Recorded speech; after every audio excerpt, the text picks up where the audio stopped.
간호사 26시간 교대를 마치고 집에 돌아왔을 때 부엌에서 두 번째 냉장고를 발견했다. 며느리가 경멸하는 투로 말했다. 저건 제 거예요. 이제부터 어머니는 드실 음식을 직접 사세요. 내가 산 모든 물건에는 그녀의 이름표가 붙어 있었다. 이들이 월세 한 푼 내지 않고 살고 있다는 사실은 잊은 채였다. 그래서 나는 그들을 울면서 깨어나게 할 놀라운 계획을 세웠다. 병원에서 26시간 연속 근무를 마치고 집에 도착했다. 26시간 동안 생명을 구하고 떨리는 손을 잡아주고 내 것이 아닌 상처를 닦아냈다. 한때 새하얗던 내 신발 속에서 발은 불타는 듯 뜨거웠다. 등은 통증으로 뭉쳐 있었다. 내 손에서는 소독약 냄새와 더 이상 젊지 않을 때 뼛속 깊이 스며드는 피로감이 났다. 나는 67세다. 간호사다. 내 인생에서 가장 힘든 시기는 이미 지났다고 생각했다. 부엌 문을 열었을 때 나는 틀렸음을 알았다. 내가 수천 번 닦고 아들의 생일마다 음식을 만들고 남편의 죽음을 슬퍼했던 바로 그 부엌. 있어서는 안 될 것이 보였다. 새롭고 반짝이는 은색 냉장고가 내 것 바로 옆에 있었다. 나는 어깨에 가방을 맨 채 현관에 서서 상황을 이해하려고 애썼다. 그들은 아무 말 없이 냉장고를 샀다. 우리 냉장고는 완벽하게 작동했는데 말이다. 그때 며느리의 목소리가 들렸다. 저건 제 거예요. 희숙 씨. 며느리 서영이 복도에서 나왔다. 나는 그 표정을 너무나 잘 알고 있었다. 경멸과 지루함이 뒤섞인 표정. 마치 내가 자기 공간에 있는 귀찮은 팔이라도 되는 것처럼. 무슨 소리니? 목소리가 쉬어 있었다. 병원 밖에서 누군가와 말을 해본 지 몇 시간이나 지났기 때문이었다. 냉장고는 제 거라고요. 서영은 문틀에 기대 팔짱을 꼈다. 이제부터 희숙 씨는 본인 음식을 직접 사세요. 희숙 어머니. 그녀는 나를 시어머니라고 부르지 않았다. 어머님이라고도 부르지 않았다. 마치 룸메이트라도 되는 것처럼 내 이름으로 불렀다. 이곳이 내 집이 아닌 것처럼. 나는 내 낡은 냉장고, 내 냉장고를 열었다. 가슴에서 숨이 막혔다. 내가 사흘 전에 샀던 모든 것, 절대적으로 모든 것에 노란색 접착식 라벨이 붙어 있었고 검은색 마커로 서영이라고 쓰여 있었다. 치즈, 토마토, 요구르트, 콩, 닭고기, 심지어 버터까지. 이게 뭐니? 속삭였다. 말씀드렸잖아요. 제 음식이에요. 어머니는 어머니 걸 사세요. 서영은 어깨를 으쓱했다. 제가 제 돈으로 산 걸 나눠야 하는 건 공평하지 않잖아요. 그녀의 돈. 서영은 일하지 않았다. 아들 준호와 결혼한 지 2년 동안 단 하루도 일하지 않았다. 준호가 돈을 벌어오는 사람이었지만 최근에는 그 돈이 휘발유값, 마트장 볼돈, 비상금 명목으로 내 저금통에서 나가는 것 같았다. 준호야, 아들을 불렀다. 하지만 그는 이미 문 앞에 서 있었다. 그 눈빛을 나는 더 이상 알아보지 못했다. 어렸을 때 나를 사랑스럽게 바라보던 바로 그 눈빛에는 이제 불편함만 가득했다. 엄마, 드라마 만들지 마. 서영이 말이 맞아. 각자 자기 것을 사는 게 더 깔끔해. 바닥이 흔들리는 것 같았다. 하지만 내가 이걸 샀어. 이번 주 식비는 내가 냈다고. 그래서 엄마 이름이 붙은 거잖아요. 안 그래요? 서영이 라벨을 가리키며 말했다. 이제 누가 누구 것인지 모두 알 수 있으니 더 쉽죠. 소리치고 싶었다. 노란 라벨을 모두 뜯어 그녀의 얼굴에 던지고 싶었다. 하지만 나는 너무 피곤했다. 끔찍할 정도로 지쳐 있었다. 나는 고개를 끄덕일 수밖에 없었다. 내 방으로 가서 문을 닫고 몇 년 만에 처음으로 침대 끝에 앉아 방금 일어난 일의 무게를 온전히 느꼈다. 그들은 내 집에 살고 있었다. 남편이 죽고 빚과 만성천식이 있는 8살짜리 아들만 남겨졌을 때 내가 간호사 월급으로 혼자 산 집이었다. 나는 2교대, 3교대를 뛰었다. 병원 바닥을 새벽 3시에 닦아 저당 대출금을 갚았다. 준호에게 약을 사주기 위해 밥을 굶기도 했다. 그런데 이제 그들은 내 부엌에서 밥을 먹는 대가를 청구하고 있었다. 신발을 벗었다. 발이 붓고 빨갰다. 왼쪽 발 뒤꿈치에 새 물집이 잡혀 있었다. 언제 생긴 건지도 기억나지 않았다. 거실에서 웃음소리가 들렸다. 서영과 준호가 TV를 보고 있었다. 전자레인지 소리가 들리고 팝콘 냄새가 났다. 그들의 이름이 붙어 있기 때문에 내가 먹을 수 없는 팝콘 냄새. 나는 눈을 감았다. 그 침묵 속에서, 내 방의 어둠 속에서 내 안에 무언가가 변하기 시작했다. 나는 아직 몰랐다. 하지만 그 밤, 지치고 굴욕감을 느꼈던 그 밤은 내가 내 집에서 낯선 사람 취급을 받도록 내버려둔 마지막 밤이었다. 침묵은 항복이 아닐 때도 있다. 때로는 폭풍 전의 고요함일 뿐이다.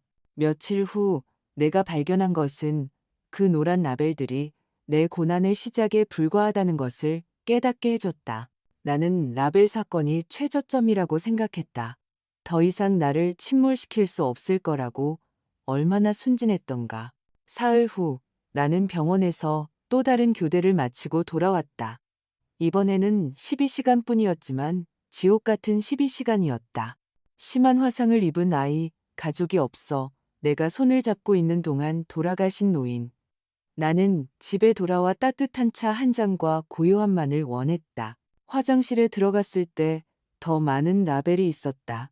노란 라벨이 샴푸에, 비누에, 치약에, 심지어 화장지에까지 붙어 있었다. 서영. 나는 세상에 남은 마지막 물건처럼 유일하게 라벨이 붙지 않은 내 칫솔을 바라보며 얼어붙었다. 화장실에서 나와 부엌으로 갔다. 냄비, 프라이팬, 컵, 접시에도 라벨이 붙어 있었다. 수저 서랍을 열자 포크에도, 빌어먹을 포크에도. 뭐 찾으세요? 서영의 목소리가 바로 뒤에서 들렸다. 그녀가 오는 소리를 듣지 못해서 깜짝 놀랐다. 서영아, 이건 너무 심하잖아. 너무 심해요? 그녀는 눈에 웃음기 없는 미소를 지으며 고개를 갸웃거렸다. 희숙 어머니, 저는 제 물건을 보호하는 것뿐이에요. 물건들이 없어지거나 섞이는 건 뻔하잖아요. 이렇게 하면 누가 누구 것인지 모두 알 수 있죠. 하지만 내가 이 냄비들을 샀어. 이 접시들은 20년 전에 내가 샀다고. 아니, 그녀는 어깨를 으쓱했다. 그럼 어머니도 이름을 붙이세요. 저는 제 것에는 제 이름을 붙였어요. 네가 정확히 뭘 샀니? 내가 의도했던 것보다 말이 더 거칠게 나왔다. 그녀의 눈이 가늘어졌다. 말투, 조심해요, 시어머니. 저는 아드님 아내예요. 존중받을 자격이 있어요. 존중. 그 단어가 내 머릿속에 울려 퍼지는 동안 그녀는 몸을 돌려 TV 소리가 크게 켜진 거실로 돌아갔다. 그날 밤 서영은 요리를 했다. 냄새가 집 전체에 퍼졌다. 된장찌개. 내가 가장 좋아하는 된장찌개. 결혼 초 우리가 아직 행복한 가족인 척할 때 내가 그녀에게 가르쳐줬던 레시피였다. 나는 내 방에 머물렀다. 뱃속에서 꼬르륵 소리가 났다. 저녁을 먹지 못했다. 병원에서는 커피만 마셨다. 나가서 조금 먹을까 생각했다. 된장찌개였다. 그녀가 내 레시피를 사용했다. 하지만 그럴 수 없었다. 라벨들을 보고 난 후에는 그 부엌에서 먹는 한 입 한 입이 패배라는 것을 이해하고 난 후에는 그럴 수 없었다. 그들의 웃음소리가 들렸다. 준호와 서영은 TV 드라마에 대해 이야기했고 부산으로 휴가를 갈 계획을 말했다. 엄마 차를 팔면 호텔비를 마련할 수 있을 텐데. 서영이 말했다. 조용히 해. 엄마가 팔고 싶어 할지 모르겠어. 준호가 약한 목소리로 대답했다. 아, 여보. 그 차도 이미 낡았잖아. 엄마는 거의 사용하지도 않고 우리가 더 필요해. 아들이 뭐라고 대답했는지는 듣지 못했다. 다만 그가 나를 변호하지 않았다는 것만 들었다. 다음 날 아침 일찍 내려갔다. 나는 쉬는 날이었다. 그녀 없이 준호와 단둘이 이야기해야 했다. 부엌에서 커피를 마시는 그를 발견했다. 내 커피 메이커에서 나온 커피였다. 이제 그 커피 메이커에도 노란 라벨이 붙어 있었다. 아들아, 이야기 좀 해야겠다. 그가 고개를 들었다. 눈 밑에 다크서클이 보였다. 그는 피곤해 보였고 32세보다 더 나이가 들어 보였다. 엄마, 라벨 때문에 그러는 거면 라벨 때문만은 아니야. 준호야, 모든 것 때문이야. 나는 그의 앞에 앉았다. 너희가 나에게 말하는 방식, 나를 대하는 방식 때문이야. 여기는 내 집이야. 알아요. 정말 아는 거니? 그렇게 보이지 않아. 너희는 월세를 내지 않아. 관리비도 안 내고 재산세도 안 내. 아무것도 안 내지. 그런데 이제는 내 비누조차 쓸 수 없다는 거니? 그는 얼굴을 문질렀다. 엄마, 서영은 내 아내야. 나는 그녀를 지지해야 해. 서영이 일 처리하는 방식이 마음에 안 든다면 어쩌면 엄마가 다른 곳을 알아보는 게 어떨까. 세상이 멈췄다. 내가 다른 곳을 알아보라고? 나쁜 뜻으로 하는 말은 아니지만 우리는 젊은 부부잖아. 우리만의 공간, 사생활이 필요해. 우리가 집을 정리하는 방식에 엄마가 불편해할까 봐 항상 걱정할 수는 없다고. 내 집이야, 준호야. 내 집. 법적으로 엄마 집인 건 알아요, 엄마. 계속 반복할 필요는 없어요. 그의 목소리는 짜증으로 바뀌었다. 하지만 나도 사는 곳이고 내 아내도 사는 곳이야. 솔직히 말해서 가끔은 서영이 말이 맞는 것 같아. 엄마는 너무 구식이야. 요즘 가족들이 어떻게 돌아가는지 이해를 못해. 나는 자리에서 일어났다. 더 이상 아무 말도 하지 않았다. 무슨 말을 할 수 있을까? 내 방으로 올라가서 벽장에서 상자를 꺼냈다. 몇 년 동안 열어보지 않은 상자였다. 안에는 사진들이 있었다. 아기 준호, 천식 흡입기를 든 준호, 숨을 쉬지 못할 때마다 두려움에 가득 찬 큰 눈으로 나를 바라보던 준호, 고등학교 졸업식의 준호, 첫 영성체 때의 준호, 11살 때 생명을 구한 수술 후 병원에 있던 준호, 내 차를 팔고 대출을 받고 두 병원에서 동시에 일해서 2억 8천만 원이 들었던 그 수술. 나는 사진들을 쓰다듬었다. 그리고 몇 년 만에 처음으로 사랑이 아닌 다른 감정을 느꼈다. 더 차갑고 더 위험한 무언가. 명확함이었다. 내 아들이 방금 내가 아픈 사람들을 돌보며 번 돈으로 사서 그가 편안하게 잘 수 있도록 해준 이 집에서 나보고 다른 살 곳을 알아보라고 말했다. 그의 엄마는 결코 그를 실망시키지 않을 것임을 알았으면서도 나는 다시 사진들을 넣어두었다. 그날 밤 서영은 다시 요리를 했다. 이번에는 잡채였다. 냄새는 내 공허한 뱃속을 찌르는 칼 같았다. 나는 방에서 나가지 않았다. 나는 어둠 속에 앉아 그들의 웃음소리를 들으며 계획을 세우기 시작했다. 39년간 간호사로 일하면서 배운 것이 있다면 이것이었다. 고통은 무시한다고 치유되지 않는다. 썩은 것을 잘라내야 치유된다. 그리고 이 집 안에 무언가가 썩어 있었다. 하지만 이틀 후 아들의 서랍에서 발견한 것은 모든 것을 영원히 바꿔놓았다. 토요일, 나는 청소를 하기로 했다. 집이 필요해서가 아니라 내 삶의 한 구석이라도 통제하고 있다는 느낌을 갖기 위해 무언가를 해야 했기 때문이었다. 서영과 준호는 외출했다. 새 아파트 볼일 때문에. 그들이 말했다. 나는 무슨 아파트인지 묻지 않았다. 더 이상 아무것도 묻지 않았다. 거실부터 시작했고 다음은 화장실이었다. 그리고 준호 방문 앞에 멈춰섰다. 8살 때부터 그의 방이었던 곳. 그가 가장 좋아하는 색인 파란색으로 칠해주고 축구 포스터로 채웠다가 나중에는 록밴드 포스터로 채웠던 방. 들어갔다. 침대는 정리되어 있지 않았고 옷가지가 바닥에 던져져 있었다. 서영이 쓰는 달콤한 향수 냄새가 났다. 비누 냄새와 놀고 난 후에 흙 냄새가 나던 내 아들의 냄새는 없었다. 나는 옷을 개고 침대를 정리하고 가구를 닦았다. 그때 서랍장 서랍이 반쯤 열려 있는 것을 보았다. 열지 않으려고 했다. 정말로, 하지만 안에서 무언가 반짝였다. 늦은 오후의 햇살이 바로 비쳤고 그 섬광이 내 눈길을 사로잡았다. 서랍을 열었다. 종이들, 잔뜩 어질러진 종이들, 오래된 영수증들, 해변이나 비싼 식당, 술집에서 찍은 서영의 인쇄된 사진들, 모두 최근의 것들이었다. 내가 휘발유 값을 빌려주는 동안의 사진들이었다. 나는 정확히 무엇을 찾고 있는지 모른 채 계속 뒤졌다. 그때 그것을 보았다. 준호 글씨로 내 이름이 쓰인 두꺼운 서류 봉투. 엄마, 중요 서류. 떨리는 손으로 꺼냈다. 안에는 집문서가 들어있었다. 내가 내 방 파일함에 보관했던 바로 그 문서. 어떻게 여기에 온 거지? 문서 아래에는 또 다른 서류가 있었다. 공증된 차용증이었다. 날짜는 2년 전. 대출 금액 4,500만 원. 채무자 박준호. 채권자 박희숙. 항목 자동차 부품 수입 사업. 초기 투자금. 모든 것이 기억났다. 2년 전 준호가 흥분해서 왔다. 계획이 있다고 했다.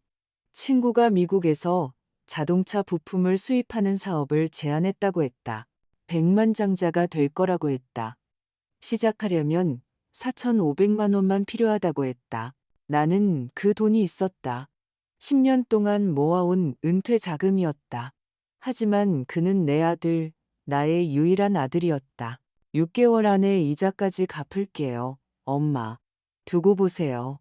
그는 진심이라는 것을 보여주기 위해 공증까지 하자고 고집했었다. 사업은 결코 잘 되지 않았다. 친구는 돈 일부를 들고 사라졌다. 준호는 다시는 대출에 대해 이야기하지 않았고 나는 묻지 않았다. 왜냐하면 그는 내 아들이었고 엄마는 사랑으로 준 것을 돌려받지 않기 때문이다. 안 그런가? 나는 다시 사진들을 넣어두었다. 그리고 맨 아래에 접혀 있는 종이 한 장. 펼쳤다. 준호와 서영 사이에 주고받은 카카오톡 메시지 인쇄본이었다. 서영아, 부동산 업자랑 얘기했어. 이 동네 집이 3억 정도 된대. 준호, 너무 많지 않아? 서영, 그래서 좋지, 여보. 내 엄마 이제 나이도 들었고 영원히 살 것도 아니잖아. 그리고 죽으면 집을 누구한테 남기겠어? 준호, 나한테. 외동이니까. 서영, 맞아. 근데 왜 기다려? 엄마 설득해서 팔라고 해. 더 작고 관리하기 쉬운 곳으로 가시라고 하면 돼. 엄마는 1억 정도 갖고 우린 2억으로 여기서 멀리 떨어진 곳에서 진짜 우리 인생을 시작하는 거지. 준호, 글쎄, 엄마가 화내실 텐데. 서영, 시간이 지나면 괜찮아질 거야. 게다가 엄마가 우릴 쫓아낼 수 있겠어? 넌 아들이잖아. 길거리에 내버려 두지 않을 거야. 몇 달 특별 관리 좀 해드리면 마음이 누그러져서 팔라고 애원하게 될 거야. 준호, 특별 관리. 다. 서영, 두고 봐. 2달 안에 엄마가 팔게 도와달라고 애원할걸. 메시지 날짜는 3달 전이었다. 라벨들은 그 대화 후 2주 뒤에 등장했다. 종이들을 떨어뜨렸다. 나는 아들의 침대에 앉아 떨기 시작했다. 두려움이 아니라 분노였다. 순수하고 끓어오르는 분노가 뱃속에서 목구멍까지 치솟았다. 그들은 단계별 계획, 굴욕을 통해 나를 내 집에서 쫓아내고 있었다. 그리고 내 아들이 그 사실을 알고 있었다. 그가 계획에 참여했다. 나는 휴대폰으로 모든 것을 사진 찍었다. 메시지, 차용증 계좌 명세서, 그리고 이 서랍에 있어서는 안 될 집문서까지. 모든 것을 발견했던 그대로 정확하게 다시 넣어두었다. 서랍을 닫고 방을 나와 부엌으로 내려갔다. 물 한 잔을 따랐다. 손이 너무 떨려서 거의 쏟을 뻔했다. 주위를 둘러보았다. 2개의 냉장고, 모든 것에 붙은 노란 라벨들, 내 고통으로. 밤샘 근무로 하루 12시간씩 서 있어서 망가진 무릎으로 산 이 집. 남편이 죽은 후 혼자 아들을 키운 집. 그 아들이 이제 아내와 함께 나를 떠나기 위해 이 집을 팔고 싶어 했다. 나는 떨어지는 줄 몰랐던 눈물을 닦았다. 그 순간 내 안에 무언가가 완전히 부서졌다. 하지만 그들이 기대했던 방식이 아니었다. 나는 아래로 무너지지 않았다. 나는 앞으로 나아가는 방식으로 무너졌다. 용서하는 것과 멍청한 것은 다르기 때문이다. 그리고 나는 충분히 멍청했었다. 휴대폰을 꺼내 변호사를 검색했다. 인천 부동산 전문 변호사. 몇 명이 나왔다. 한 명을 선택했다. 김민재 변호사. 좋은 후기가 많았다. 시청 근처에 사무실이 있었다. 전화를 걸었다. 비서가 받았다. 김민재 법률사무소입니다. 안녕하세요. 안녕하세요. 내 목소리가 단단했다. 놀라울 정도로 단단했다. 급하게 상담을 받고 싶습니다. 제 소유의 부동산에서 누군가를 명도하고 싶습니다. 세입자이신가요? 아니요. 제 아들입니다. 잠시 침묵이 흘렀다. 알겠습니다. 언제 오실 수 있습니까? 가능하다면 내일이요. 확인해 보겠습니다. 네, 내일 오전 11시에 자리가 있습니다. 그때 가겠습니다. 전화를 끊었다. 현관문 소리가 들렸다. 그들이 돌아온 것이다. 우리 왔어. 서영이 기분 좋을 때 쓰는 콧노래 같은 목소리로 외쳤다. 희숙 어머니, 저녁 있어요? 나는 심호흡을 했다. 부엌에서 미소를 지으며 나왔다. 혹시 내가 저녁을 차려주기를 원하니? 서영은 놀라서 나를 쳐다보았다. 준호도 마찬가지였다. 네, 뭐든 좋아요. 아들이 말했다. 좋아. 나는 고개를 끄덕였다. 계란 요리 좀 해줄게. 금방 될 거야. 그들은 이상하게 나를 쳐다보았다. 당연했다. 나는 며칠 동안 그들에게 거의 말을 걸지 않았고 방 밖으로 거의 나오지도 않았는데 이제 미소 짓고 있었다. 왜냐하면 이제 나는 그들이 모르는 것을 알고 있었기 때문이다. 전쟁은 크게 소리치는 사람이 이기는 것이 아니라 적이 방심했을 때 공격하는 사람이 이기는 것이다. 그날 밤 나는 그들에게 저녁을 차려주었고 식탁을 차렸고 심지어 설거지까지 했다. 서영과 준호는 혼란스러운 눈빛을 교환했다. 엄마, 괜찮아요? 그가 물었다. 아주 괜찮아, 아들아. 나는 미소 지었다. 그냥 너희 말이 맞다고 생각했어. 내가 너무 예민했어. 미안하다. 서영은 승리의 미소를 지었다. 어머니가 이해해 주셔서 기뻐요. 결국 우리 모두 가족을 위해 최선을 다하고 싶은 거잖아요. 안 그래요? 물론이지. 나는 그녀의 눈을 똑바로 쳐다보며 대답했다. 가족을 위해 최선을. 내 방으로 올라가 문을 닫았고 몇 주 만에 처음으로 깊은 잠을 잤다. 내일 전쟁이 시작될 것이고 그들은 이미 졌다는 사실조차 모르고 있었기 때문이다. 다음 날 변호사가 해준 말은 그들의 종말의 시작이었다. 월요일 11시 정각 나는 김민재 변호사 앞에 앉아 있었다. 그의 사무실은 커피와 오래된 종이 냄새가 났다. 거대한 책장에는 법전이 가득했다. 벽에는 그의 변호사 자격증과 인천시장과 함께 찍은 사진이 걸려 있었다. 그는 진지해 보였지만 그의 눈은 친절했다. 박희숙 씨, 급하게 생각하지 마시고 모든 것을 말씀해 주세요. 나는 그에게 모든 것을 말했다. 라벨, 메시지, 갚지 않은 대출, 내 이름으로 된 집, 모든 것. 그는 메모를 했고 이따금 고개를 끄덕였다. 이야기가 끝났을 때 그는 안경을 벗고 나를 응시했다.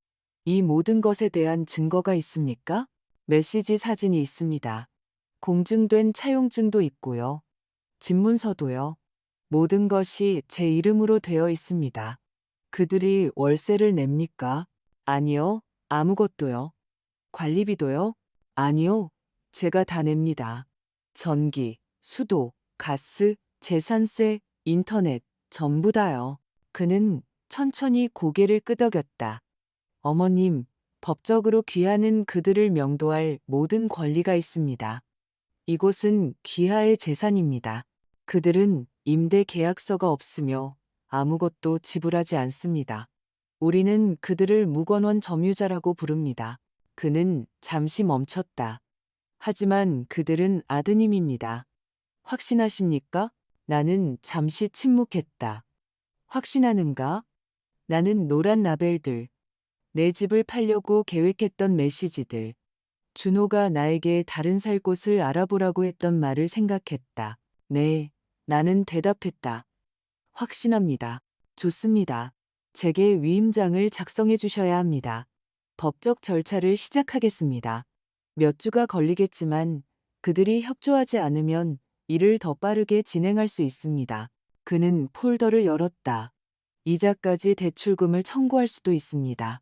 계산해 보니 약 6,200만 원이 될 것입니다. 그 금액에 나는 어찌랬다. 그렇게 많다고? 이자는 쌓입니다. 어머님. 그리고 아드님은 법적 차용증에 서명했습니다. 귀하가 청구할 수 있는 돈입니다. 나는 서류에 서명했다. 그의 수임료 성금 150만 원을 지불했다. 비상금으로 모아둔 돈이었다. 이것이 바로 비상 상황이었다. 사무실을 나오면서 가슴에 이상한 느낌이 들었다. 마치 낙하산이 펴질지 확신하지 못한 채 비행기에서 뛰어내린 것 같았다. 하지만 이미 돌이킬 수 없었. 바로 그날 밤 나는 평소보다 늦게 집에 도착했다. 마트에 들러 내 물건들, 필요하다면 라벨을 붙일 내 물건들을 샀다. 문을 열었을 때 거실에서 많은 목소리가 들렸다. 들어갔을 때 나는 얼어붙었다. 서영의 부모님, 김 사장과 이 여사가 내 소파에 마치 주인이라도 되는 것처럼 앉아 있었다. 아, 시어머니 오셨네. 이 여사가 눈에 웃음기 없는 미소를 지으며 말했다. 안녕하세요. 나는 중얼거렸다. 희숙 어머니 와서 앉으세요. 서영이 내 거실의 의자를 가리키며 말했다. 그들이 소파를 차지하는 동안 나는 앉았다. 달리 무엇을 할 수 있을까? 봐요, 시어머니. 코수염의 우렁찬 목소리를 가진 뚱뚱한 남자 김 사장이 말을 시작했다. 우리가 여기 모인 건 가족으로서 중요한 이야기를 해야 하기 때문이에요. 가족으로서. 서영이가 상황을 이야기해줬어요. 그가 계속했다. 어머님께 힘들다는 것은 이해하지만 합리적이셔야 해요. 무엇에 대해 합리적이어야 합니까? 내가 물었다. 공간 문제요. 이 여사가 끼어들었다. 이 집이 크긴 하지만 성인 3명이 함께 사는 건 복잡해요. 젊은 부부는 자신들의 가정을 꾸릴 공간이 필요하고 어머님은 글쎄요. 인생의 다른 단계에 계시잖아요. 피가 끓는 것을 느꼈다. 다른 단계? 나쁘게 받아들이지 마세요. 김 사장이 말했다. 저희는 어머님께서 다른 선택지를 고려해 보시는 것이 모두에게 더 좋을 거라고 생각해요. 어떤 선택지 말입니까? 서영이 앞으로 몸을 기울였다. 희숙 어머니, 아주 좋은 노인 복지관들이 있어요. 어머니 또래 사람들과 함께 지낼 수 있고, 간호사도 있고, 활동도 할 수 있는 곳이요. 외롭지 않을 거예요. 요양원이요. 나는 감정 없는 목소리로 말했다. 요양원이 아니에요. 준호가 서둘러 말했다. 커뮤니티 같은 거예요. 멀리 가지 않아도 돼요. 인천에도 하나 있어요. 외곽에. 저희가 가서 봤는데 예뻐요.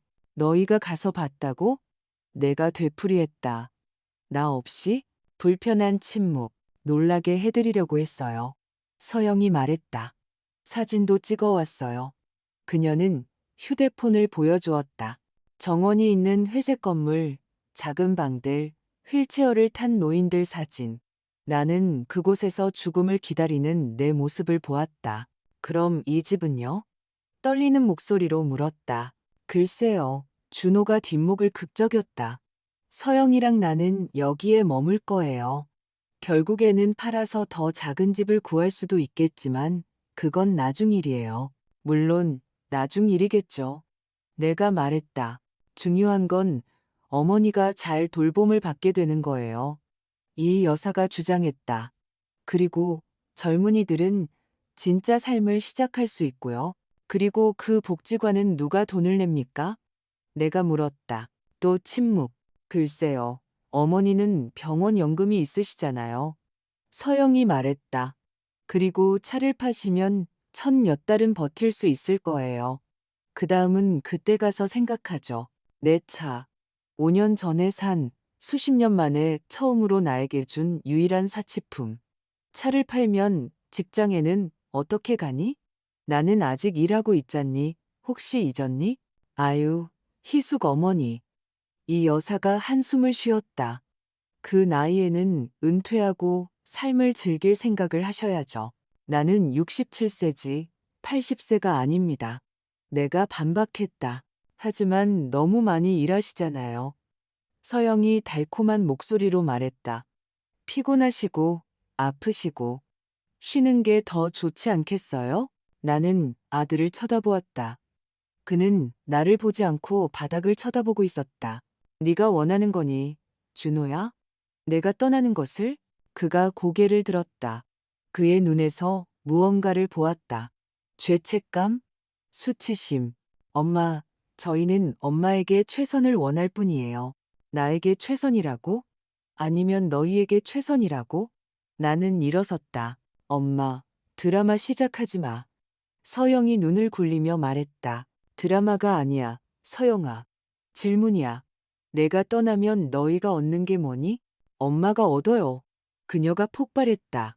엄마는 평온함을 얻고 보살핌을 얻고 이 큰 집을 청소하지 않아도 되는 것을 얻잖아요. 내가 산 이 집을. 아, 또 똑같네. 내 집, 내 집. 서영도 일어섰다. 네, 엄마 집이지만 아드님도 사는 곳이에요. 뭐예요? 아드님을 쫓아내시게요? 서영아, 진정해. 김 사장이 말했다. 진정 못해요. 이 상황이 지긋지긋해요. 그녀는 나를 향해 돌아섰다. 이 집에 온 이후로 어머니랑 잘 지내려고 노력했지만 어머니는 피해자 코스프레만 할 줄 알아요. 모든 것이 어머니 방식대로 되어야 하죠. 아니에요. 희숙 어머니.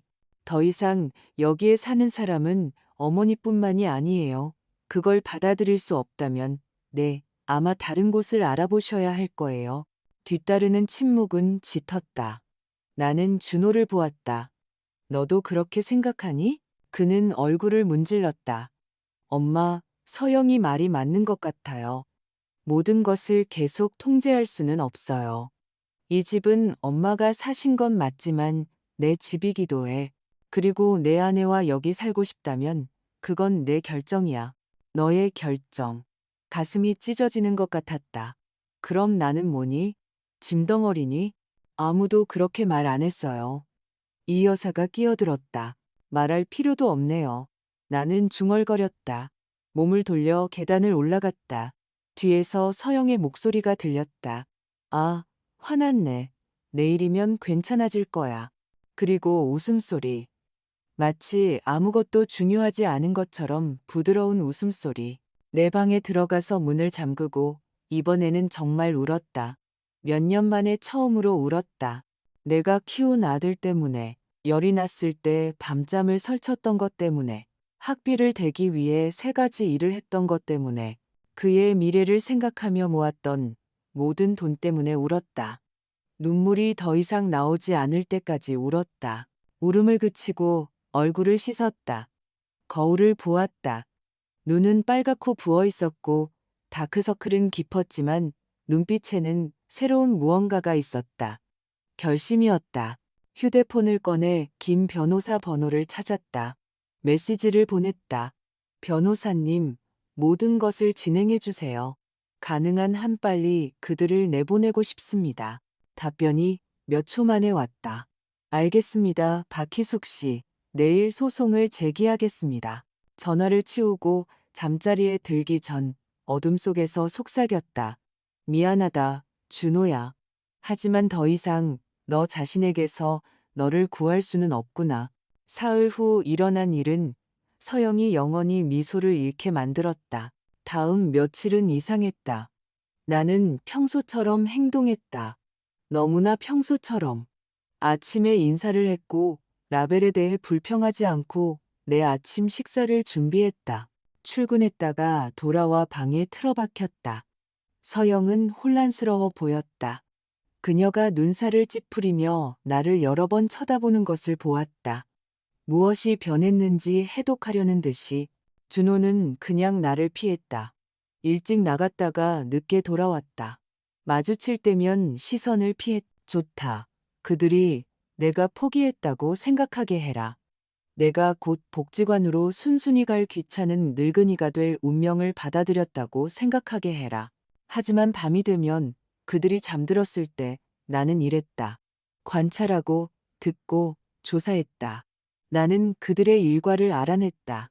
서영은 정오에 일어났고 이제 잠겨있는 내 메인 화장실에서 샤워를 했고 때로는 미용실에 때로는 친구들과 커피를 마시러 나갔다. 그녀는 자라, 버시카 같은 내가 결코 살 수 없었던 브랜드 옷봉투를 들고 돌아왔다. 준호는 일찍 나갔다. 일자리를 찾으러 간다고 했지만 맥주와 담배 냄새를 풍기며 빨간 눈으로 돌아왔다. 화요일 밤 그들이 거실에서 영화를 보는 동안 나는 다시 그들의 방에 몰래 들어갔다. 이번에는 내가 무엇을 찾고 있는지 정확히 알고 있었다. 옷장 서랍을 열고 옷 사이를 뒤졌다.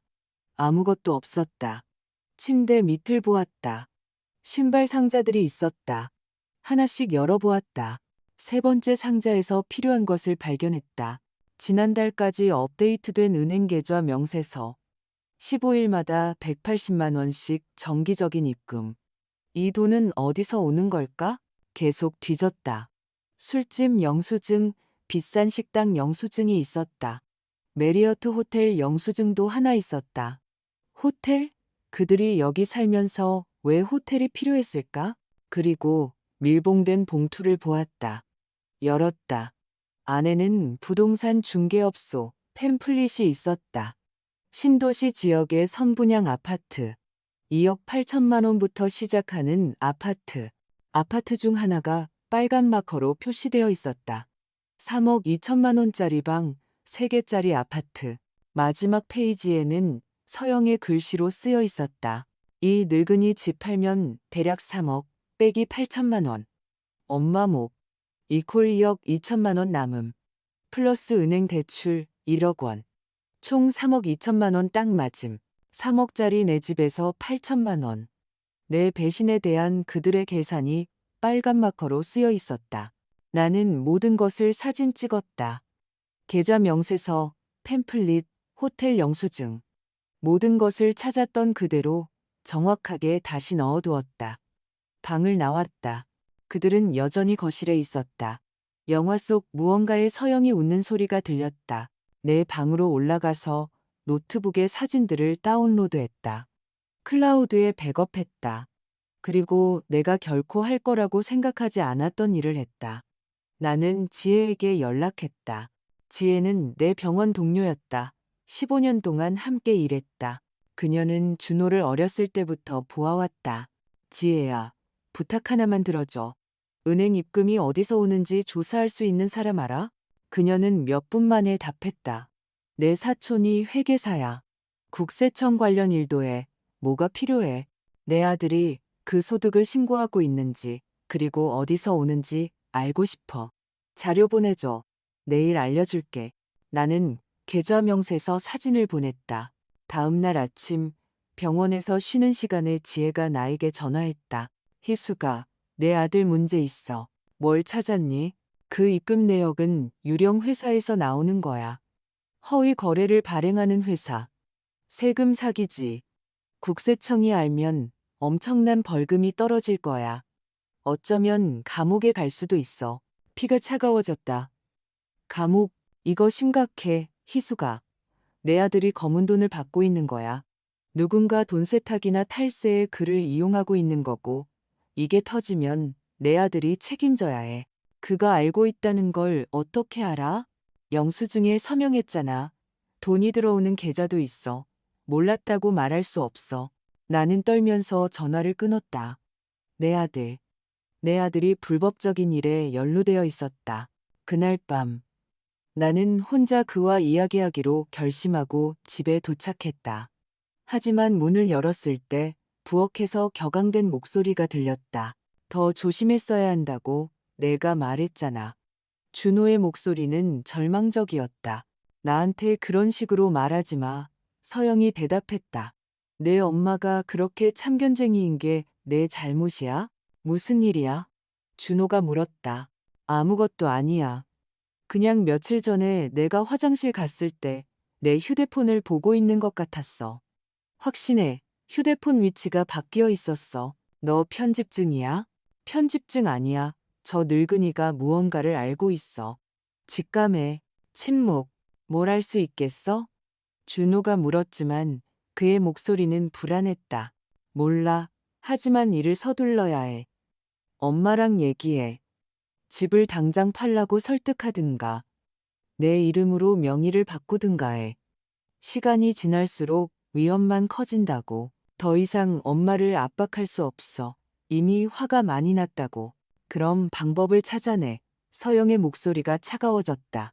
이 계획이 무너지면 준호야, 나는 떠날 거야. 내 엄마랑 영원히 살려고 온 거 아니야. 나는 내가 약속한 삶, 아파트, 여행을 위해 왔어. 그런데 지금까지 나는 내 것도 아닌 부엌에 있는 라벨밖에 없어. 사랑해, 서영아. 알잖아. 사랑은 청구서를 갚지 않아. 돈이 갚지. 그들이 나를 발견하기 전에 나는 문에서 멀어졌다. 심장이 두근거리는 채로 내 방으로 올라갔다. 이제 모든 조각이 맞춰졌다. 불법적인 돈, 집을 팔려는 계획, 나를 내보내려는 압박. 모든 것이 연결되어 있었다. 나는 노트북을 꺼내 세문서를 열고 연대기를 작성하기 시작했다. 날짜, 증거, 사진, 모든 굴욕, 모든 거짓말, 모든 노란 라벨. 나는 밤새도록 그렇게 했다. 마치 병원 케이스처럼 내 고통을 체계화했다. 새벽에 나는 모든 것을 인쇄했다. 세부. 하나는 변호사에게, 하나는 나에게, 하나는 글쎄 두고 볼 일이었다. 샤워하고 옷을 입고 커피를 준비했다. 부엌으로 내려갔을 때 준호가 이미 와 있었다. 그는 눈이 쑥 들어가고 면도도 하지 않아 끔찍해 보였다. 좋은 아침. 나는 침착하게 말했다. 그는 놀라서 나를 쳐다보았다. 좋은 아침이에요, 엄마. 나는 아침 식사를 준비했다. 토스트, 블랙커피, 과일. 그는 계속 나를 쳐다보았다. 괜찮으세요? 그가 마침내 물었다. 나는 그의 눈을 쳐다보았다. 아주 괜찮아, 아들아. 왜? 모르겠어요. 뭔가 달라 보여요. 나는 미소 지었다. 잠을 잘 잤거든. 그게 다야. 거짓말이었다. 나는 한숨도 자지 못했지만 그가 알 필요는 없었다. 아침 식사를 마치고 접시를 닫고 내 물건을 챙겼다. 병원에 간다. 저녁에 돌아올 거야. 엄마. 그가 내가 나가기 전에 나를 붙잡았다. 며칠 전 복지관일 말인데. 응. 지금 결정할 필요는 없어요. 알아. 내가 대답했다. 걱정하지 마. 나는 차를 몰고 나가기 전 김 변호사에게 전화했다. 변호사님, 박희숙입니다. 추가 정보가 있습니다. 제 아들이 불법적인 일에 연루된 것 같습니다. 증거가 있어요. 오늘 당장 사무실로 와주세요. 제가 가겠습니다. 나는 전화를 끊고 차를 몰았다. 아침 해가 내 얼굴에 비치는 인천의 거리를 운전하면서 몇 달 동안 느껴보지 못한 감정을 느꼈다. 힘이었다. 나는 더 이상 사랑 때문에 모든 것을 참아주는 어리석은 늙은이가 아니었다. 이제 나는 내 것을 지키는 암사자였다. 그리고 이 암사자를 누구도 굴에서 내쫓을 수 없었다. 하지만 곧 다가올 일은 그들을 내 집에서 내쫓을 뿐만 아니라 내 앞에 무릎 꿇게 만들 것이었다. 목요일 14시간 교대를 마치고 돌아왔다. 끔찍했다. 2건의 심폐소생술. 살아남지 못한 환자. 왜 하느님이 데려가셨는지 묻는 가족을 내 품에 안았다. 나는 발을 질질 끌며 집에 도착했다. 등, 무릎, 심지어 영혼까지 아팠다. 뜨거운 목욕과 잠을 자고 싶을 뿐이었다. 문을 열었다. 냄새가 먼저 나를 쳤다. 음식 냄새, 닭볶음탕 냄새, 감자 냄새, 저절로 침이 고이게 하는 그 냄새. 부엌으로 들어갔을 때 나는 얼어붙었다. 내 냉장고가 열려 있었다. 텅 비어 있었다. 완전히 텅 비어 있었다. 쓰레기통 옆 바닥에 내 물건들이 검은 봉투에 담겨 버려져 있었다. 이틀 전에 샀던 요구르트, 햄, 판치즈, 토마토, 떡볶이 떡, 모든 것이. 뭐? 나는 속삭였다. 아, 오셨네요. 서영이 냅킨으로 손을 닦으며 부엌으로 들어왔다. 그녀는 새롭고 아주 비싸 보이는 블라우스를 입고 있었다. 목에 아직도 가격표가 달려있는 것을 볼 수 있었다. 어머니 음식을 버려야 했어요. 네가 뭘 했는데? 상했어요. 그녀는 어깨를 으쓱했다. 냄새가 끔찍했어요. 제 냉장고를 오염시키고 있었어요. 아시다시피 섞이면 모든 것이 안 좋은 냄새가 나잖아요. 그 음식은 괜찮았어. 이틀 전에 샀다고. 글쎄요. 저는 냄새를 맡았는데 썩었더군요. 그녀는 차가운 눈으로 나를 쳐다보았다. 게다가 희숙 어머니, 제가 말씀드렸잖아요. 음식을 보관하고 싶으면 저처럼 어머니 냉장고를 사세요. 나는 쓰레기 봉투를 보았다. 일주일치 내 음식이었다. 이만 원이 쓰레기통에 버려져 있었다. 내 안에 무언가가 깨졌다. 드라마틱하지 않았다. 폭발적이지도 않았다. 너무 오랫동안 팽팽했던 끈이 끊어지는 것처럼 조용했다. 그냥 끊어졌다. 준호는 어디 있니? 나는 텅 빈 목소리로 물었다. 거실에요. 왜요? 나는 대답하지 않았다. 거실로 걸어갔다. 내 아들은 소파에 들어 누워 휴대폰을 보고 있었고 맥주를 손에 들고 있었다. 비어있는 세 번째 맥주병이 커피 테이블 위에 있었다. 준호야. 그가 고개를 들었다. 무슨 일이에요, 엄마? 네. 아내가 내 음식을 쓰레기통에 버렸어. 아, 네. 상했다고 했어요. 상하지 않았어, 엄마. 그는 내가 까다로운 어린아이인 것처럼 한숨을 쉬었다. 서영이가 상했다고 했으면 상한 거예요. 서영이는 그런 거 잘 알아요. 그녀가 잘 안다고? 목소리가 떨리는 것을 느꼈다. 나는 40년 동안 음식을 사왔어. 나는 무언가가 썩었는지 아닌지 알 수 있다고 생각해.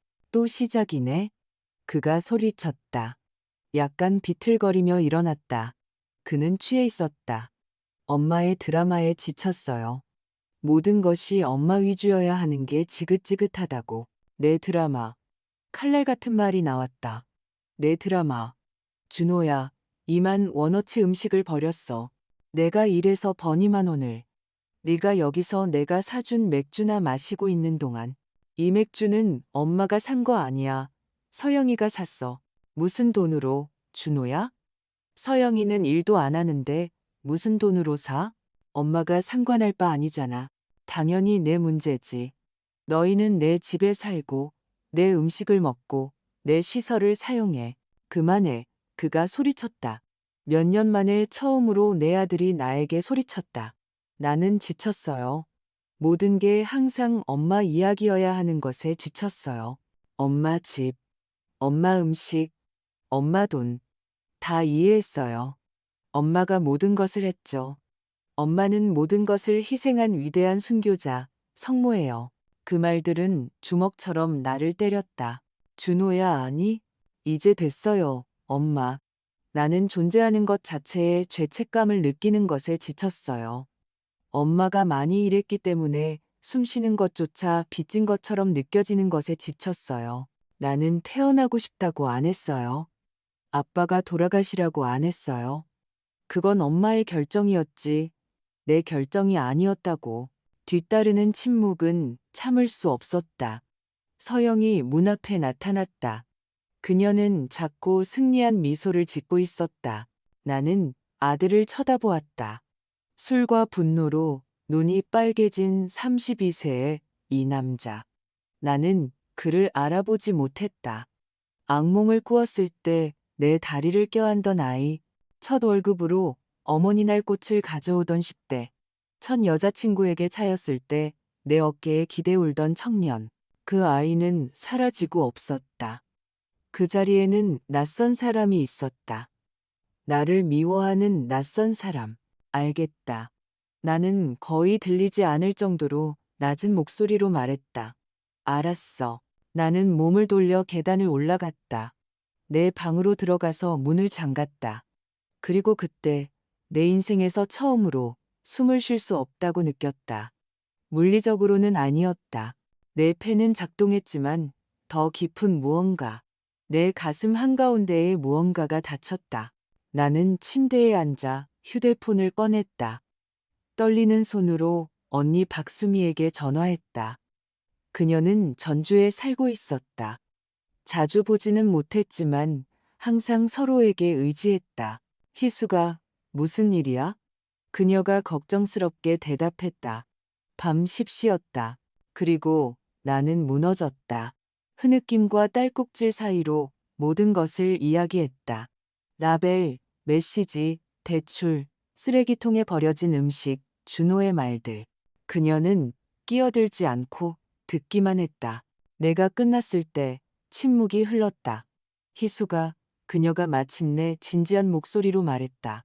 너는 그를 집에서 내보내야 해. 내 아들이야. 그는 배은망덕한 놈이야. 그녀의 목소리는 단호했다. 그리고 그 여자는 독사야. 그들은 너를 아무것도 없이 만들고 떠날 거고 너는 집도 돈도 없이 혼자 남겨질 거야. 하지만 없어, 동생아. 나는 네가 그를 사랑한다는 것을 알지만 사랑이 그렇게 눈이 멀어서는 안 돼. 때로는 그들을 넘어지게 두는 것이 그들을 깨어나게 하는 유일한 방법이야. 나는 더 크게 울었다. 못해. 나는 그에게 그렇게 할 수 없어. 그럼 모든 것을 잃을 준비를 해.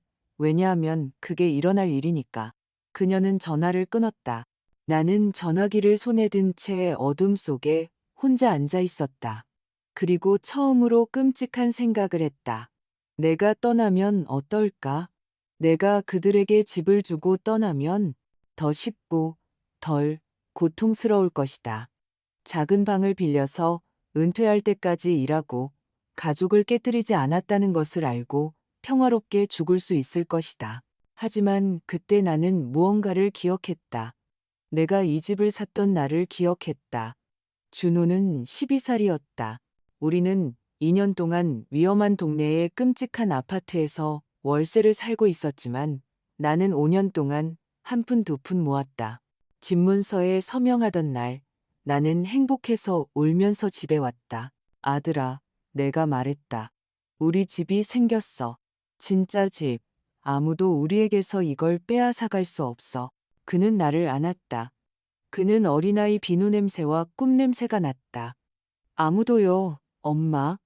우리가 월세를 내지 않아도요? 아무도. 왜냐하면 우리 것이니까. 너와 나의 것. 나는 눈을 떴다. 너와 나의 것. 서영의 것이 아니었다. 그녀의 부모님의 것도 아니었고 다른 누구의 것도 아니었다. 나의 것이었다. 나는 일어나서 눈물을 닦았다. 서랍을 열고 모든 증거, 사진, 서류가 담긴 폴더를 꺼냈다. 그리고 다른 것을 꺼냈다. 집의 원본 등기부 등본, 준호 방에서 회수하여 내 방에 보관했던 것이다. 열었다. 내 이름이 있었다. 박희숙, 단독, 소유자. 나는 글자 위로 손가락을 쓸었다. 40년의 노동, 40년의 고통, 40년의 희생, 모든 것이 이 종이에 담겨 있었다. 그리고 아무도 나에게서 그것을 빼앗아 갈 수 없었다. 휴대폰을 들고 김 변호사와의 채팅을 찾았다. 썼다. 변호사님, 내일 당장 뵙고 싶습니다. 긴급합니다. 모든 것을 서두릅시다. 무슨 일 있으세요? 박희숙 씨? 더 이상 기다리지 않을 겁니다. 다음 주에 그들이 내 집에서 나가기를 바랍니다. 알겠습니다. 내일 아침 일찍 서류를 준비하겠습니다. 전화를 치우고 잠자리에 들었다. 이번에는 울지 않았다. 눈물이 말랐기 때문이었다. 그 대신 더 단단하고 차가운 무언가가 있었다. 결단력. 내 아들은 내가 약하고 포기할 거라고 생각했지만 그는 무언가를 잊었다. 홀로 아들을 키우고 3가지 일을 하고 고통을 견디고도 계속 서 있는 여자들은 무너지지 않는다. 변신한다. 그리고 그들이 가장 사랑하는 것을 건드릴 때 우리는 무자비해진다. 준호는 이제 내가 어렸을 때 가르쳐줬던 것을 배우려 하고 있었다. 모든 행동에는 결과가 따른다는 것을. 그리고 그의 결과는 이제 막 도착하려고 하고 있었다. 토요일 아침. 내가 한 일은 서영이 영원히 그 미소를 잃게 만들었다. 금요일 아침 8시 나는 김 변호사 앞에 앉아 있었다. 이번에는 떨거나 울지 않았다. 바위처럼 단단했다. 박희숙 씨, 모든 것을 준비했습니다. 그는 책상 위에 여러 서류를 놓았다. 여기에 명도 통지서가 있습니다. 여기에 불이행된 대출에 대한 소송이 있습니다. 이자 포함 6,200만 원입니다. 그리고 여기. 그는 다른 종이를 꺼냈다. 도덕적 피해 및 사유재산 부당 사용에 대한 소송입니다. 추가로 1,500만 원을 추산했습니다. 도덕적 피해? 내가 물었다. 귀하는 귀하의 집에서 심리적 학대와 체계적인 굴욕을 겪었습니다. 이것은 법적 가치가 있습니다. 그는 나를 진지하게 쳐다보았다. 이것을 재판에 회부하면 더 많은 것을 이길 수도 있습니다. 하지만 경고합니다. 길고 고통스러우며 공개적일 것입니다. 얼마나 걸립니까? 6개월. 어쩌면 1년이요. 나는 고개를 저었다. 1년은 없습니다. 그들이 당장 나가야 합니다. 그렇다면 다른 선택지가 있습니다. 그는 의자에 기대앉았다. 우리가 그들을 대면하는 것입니다. 모든 증거를 보여주는 겁니다. 그들이 좋게 나가든지 아니면 법적으로 그들을 파멸시키겠다고 명확히 하는 겁니다. 특히 불법적인 돈에 대한 증거가 있다면 아드님은 감옥에 갈 수도 있습니다. 감옥이라는 단어가 내 가슴을 쳤다. 감옥에 가는 것은 원하지 않아요. 알겠습니다. 하지만 그가 그 사실을 알 필요는 없습니다. 변호사가 앞으로 몸을 기울였다. 두려움은 어떤 재판보다 더 효과적일 수 있습니다. 그가 감옥에 갈 수 있다고 믿는다면 협조할 것입니다. 그리고 만약 그렇지 않다면 우리는 모든 것을 진행합니다. 가차없이. 그는 잠시 멈췄다. 어머님, 그가 아드님인 것은 알지만 지금 선을 긋지 않으면 그들은 귀하를 파멸시킬 것입니다. 집을 팔고 길거리에 내버려 두고 뒤도 돌아보지 않을 것입니다. 나는 눈을 감고 심호흡을 했다. 합시다. 하지만 저는 참석하고 싶습니다. 그들이 알게 될 때 그들의 얼굴을 보고 싶어요. 확실합니까? 완전히요. 나는 모든 서류에 서명했다. 명도 통지서, 대출 소송, 모든 것. 변호사는 그것들을 마닐라 봉투에 넣었다. 언제 통지할까요? 내일, 토요일 아침이요. 그들이 집에 있을 때, 평화롭고 안심하고 있을 때요. 그는 천천히 고개를 끄덕였다. 내일 10시에 공증인과 함께 제가 직접 가겠습니다. 그 자리에 계실 건가요? 있을 겁니다. 그날 밤 나는 평소보다 일찍 집에 도착했다. 서영은 거실에서 손톱을 칠하고 있었다. 준호는 소파에서 입을 벌리고 자고 있었다. 왔다. 내가 말했다. 서영은 나를 거의 쳐다보지 않았다. 나는 내 방으로 올라갔다.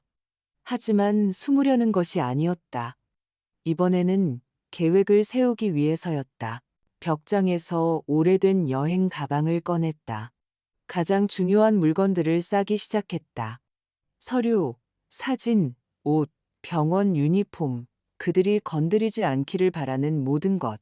내일 통지 후 무슨 일이 일어날지 알 수 없었기 때문이다. 나는 가방을 침대 밑에 넣어두었다. 그리고 내가 결코 하지 않던 일을 했다. 돌아가신 엄마가 결혼 전에 선물해준 보석함을 열었다. 안에는 몇 가지 물건만 있었다. 금반지, 결혼 귀걸이, 얇은 목걸이, 그리고 사진 한 장.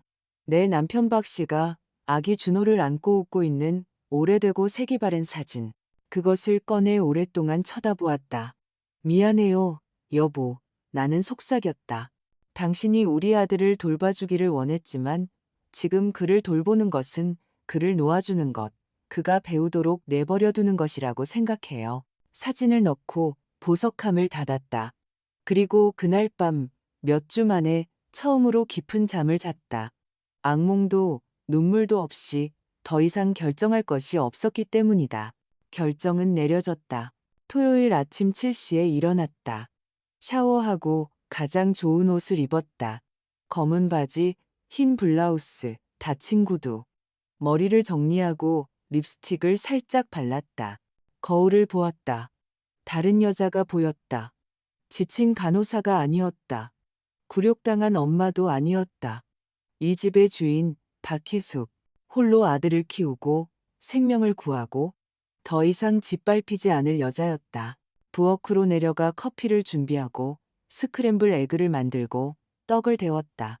준호가 부은 눈으로 내려왔다. 뭐 하세요? 그가 놀라서 물었다. 아침 식사. 너도 먹을래? 네.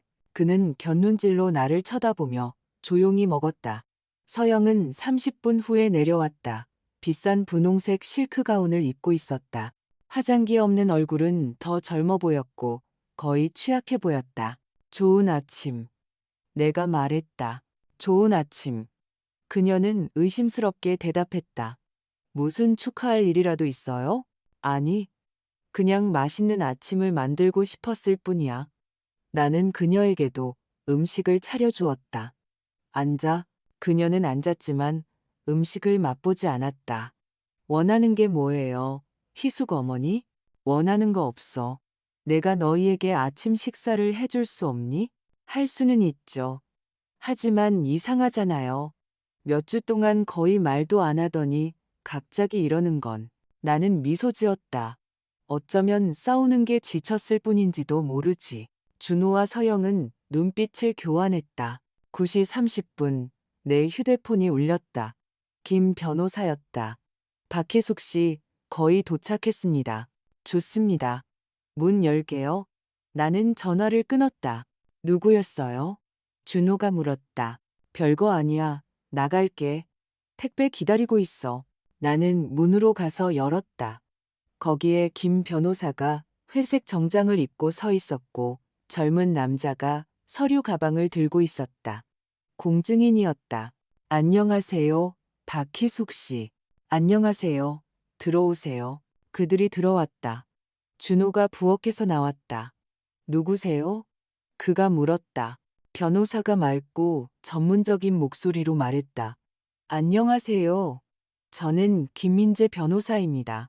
박희숙 씨께서 제기하신 법적 소송에 대해 박준호 씨와 박서영 씨에게 통지하러 왔습니다. 뒤따르는 침묵은 절대적이었다. 서영이 부엌문 앞에 나타났다. 소송요? 무슨 소리예요? 공증인이 서류 가방에서 문서를 꺼냈다. 박준호 씨. 다음 사항을 통지받았습니다. 1. 인천 주안동 847번지 소재 부동산에서 즉각 퇴거할 것. 2. 공증된 차용증에 따른 대출 불이행 소송. 총 미지급 금액 6,200만 원. 3. 도덕적 피해 및 사유재산 부당 사용에 대한 소송. 추정 금액 1,500만 원. 준호는 창백해졌다. 엄마, 이게 뭐예요? 이거. 나는 단호한 목소리로 말했다. 이게 끝이야. 서영이 공증인의 손에서 서류를 낚아챘다. 이건 미친 짓이에요. 우리를 고소할 수 없어요. 우리는 가족이잖아요. 가족? 나는 독처럼 그 단어를 되풀이했다. 내 음식에 라벨을 붙인 가족. 내 집을 팔려고 계획한 가족. 내 2만 원어치 음식을 쓰레기통에 버린 가족. 엄마, 잠깐만. 준호가 나에게 한 걸음 다가왔다. 얘기할 수 있어요. 이러실 필요 없잖아요. 더 이상 이야기할 것이 없어. 준호야. 너는 이야기할 수 있는 몇 달의 시간이 있었어. 너는 나를 내 엄마로 대할 수 있는 수천 번의 기회가 있었지만 너는 나를 쓰레기처럼 대하는 것을 선택했어. 사실이 아니에요. 나는 엄마를 사랑해요. 나를 사랑한다고? 내 입에서 나온 웃음은 씁쓸했다. 나를 너무 사랑해서 내 아내에게 내 집을 팔라고 설득하라고 했니? 나를 너무 사랑해서 나에게 다른 살 곳을 알아보라고 했니? 나를 너무 사랑해서 태어나고 싶지 않았다고 소리쳤니? 그는 침묵했다. 변호사가 계속했다. 귀하에게는 이 부동산에서 퇴거할 72시간이 주어집니다. 자발적으로 퇴거하지 않으면 우리는 사법적 명도 절차를 진행할 것입니다. 또한 박준호 씨는 대출 소송에 대해 30일 이내에 답변해야 합니다. 그렇지 않으면 재산 압류 절차를 진행할 것입니다. 우리는 갈 곳이 없어요. 서영이 소리쳤다. 그것은 제 의뢰인의 문제가 아닙니다. 변호사가 차갑게 대답했다. 귀하에게는 가족이 있고 선택지가 있지만 더 이상 여기에 있을 권리는 없습니다. 비열한 여자 같으니. 서영이 나에게 침을 뱉듯이 말했다. 자기 아들이 행복한 꼴을 못 보는 늙은이에 불과해. 나는 그녀의 눈을 똑바로 쳐다보았다. 저는 더 이상 제 집에서 짓밟히는 것을 허용하지 않는 여자입니다. 나는 몸을 돌려 계단을 올라갔다. 내 뒤에서 소리, 울음, 애원이 들렸다.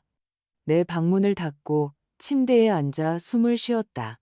몇 달 만에 처음으로 제대로 숨을 쉬었다. 오랫동안 짊어졌던 무게가 마침내 사라졌기 때문이다. 나는 더 이상 그들의 희생양이 아니었다. 나는 그들의 심판자였다. 3시간 후 변호사가 떠난 후 모든 것이 침묵했다. 짙고 위험한 침묵. 나는 방에 머물면서 듣고 기다렸다. 나는 서두르는 발소리, 문이 쾅 닫히는 소리, 서영이 우는 소리, 준호가 절망적인 목소리로 전화하는 소리를 들었다. 그리고 아무 소리도 들리지 않았다. 창밖을 내다보았다.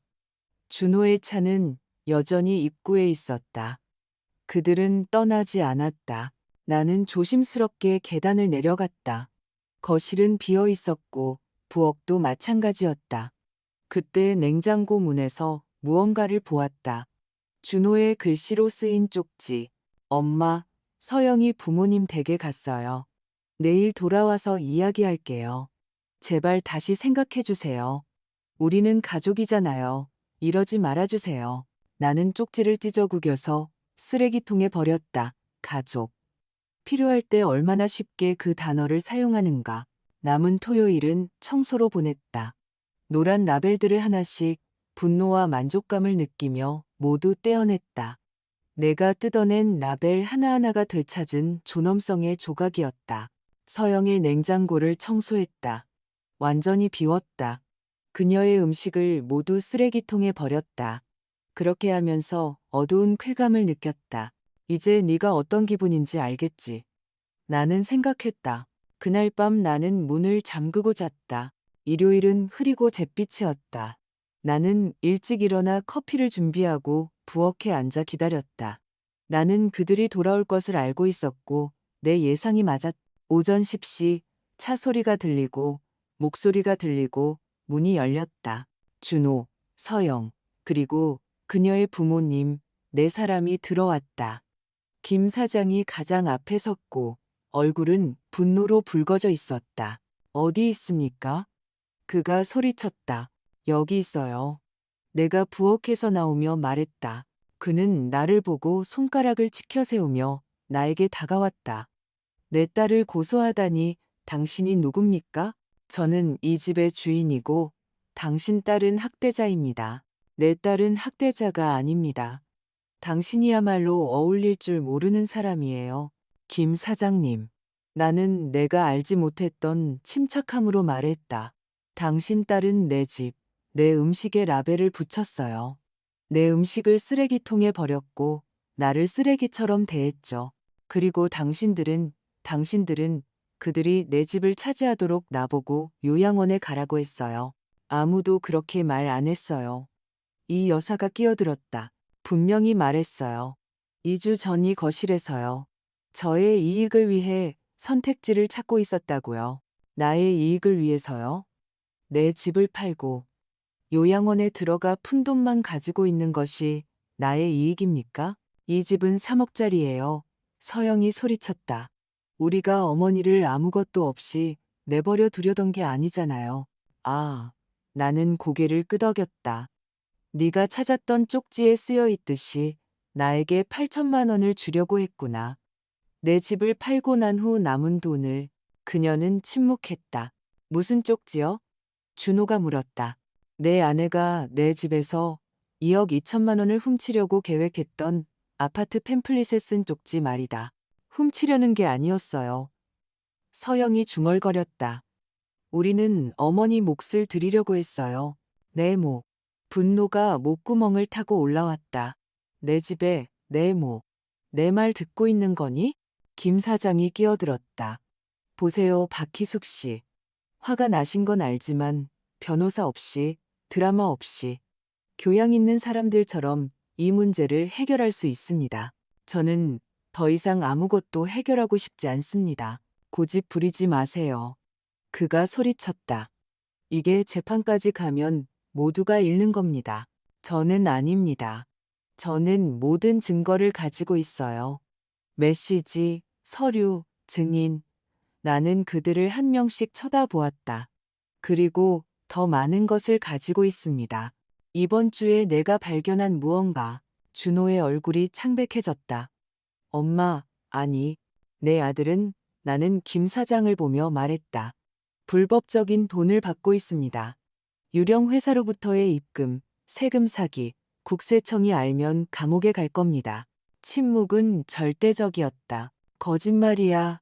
서영이 말했지만 그녀의 목소리는 떨렸다. 거짓말이 아닙니다. 계좌 명세서가 있어요. 회계사가 이미 검토했고 이것이 재판에 회부되면 그 정보가 공개될 겁니다. 준호는 소파에 주저앉았다. 엄마, 저는 몰랐어요. 친구가 그 일을 제안했어요. 저는 그냥 영수증에 서명했을 뿐이에요. 불법인 줄 몰랐어요. 하지만 너는 서명했고 돈을 받았고 그 돈을 썼어. 내 목소리는 얼음 같았다. 호텔에서, 비싼 식당에서, 내 아내 옷에 썼지. 나에게는 전기세 낼 돈이 없다고 말하면서 그만해요. 서영이 소리쳤다. 피해자 코스프레는 그만해. 이 가족을 파괴하는 건 어머니예요. 나는 아무것도 파괴하지 않았어.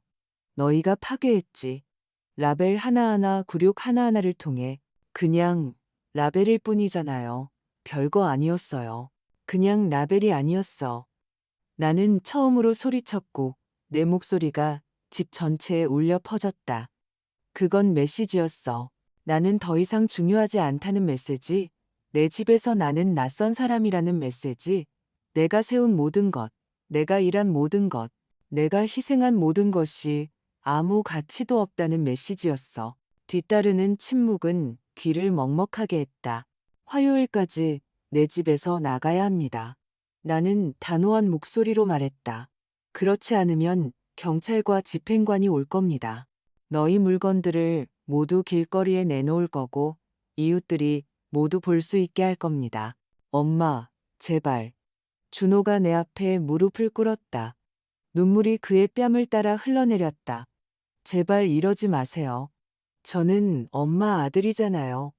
엄마의 유일한 아들. 그를 그렇게 보는 순간 가슴이 찢어지는 것 같았지만 나는 물러서지 않았. 바로 네가 내 아들이기 때문에, 준호야. 내가 너를 사랑하기 때문에 나는 이걸 해야 해. 나는 그의 눈높이에 맞추기 위해 몸을 숙였다. 나는 평생 너를 너의 질병에서, 너의 빚에서, 너의 실수에서 구했어. 그리고 내가 이룬 유일한 것은 내가 항상 내 엉망진창을 수습해줄 누군가가 있을 거라고 믿게 만든 것이었어. 아니에요. 맞아. 그리고 너도 알잖아. 나는 그의 눈물을 닦아주었다. 너는 32살이야. 일도 안 하고 빚으로 살고 내 아내는 일도 안 하는데 너희는 책임을 지지 않고 계속 살기 위해 내 집을 팔려고 계획했어. 그게 무슨 삶이니? 우리가 가질 수 있었던 삶이요. 내가 너희가 가질 수 있도록 허락한 삶이었지. 하지만 이제 끝났어. 이제 네가 성장할 시간이야, 아들아.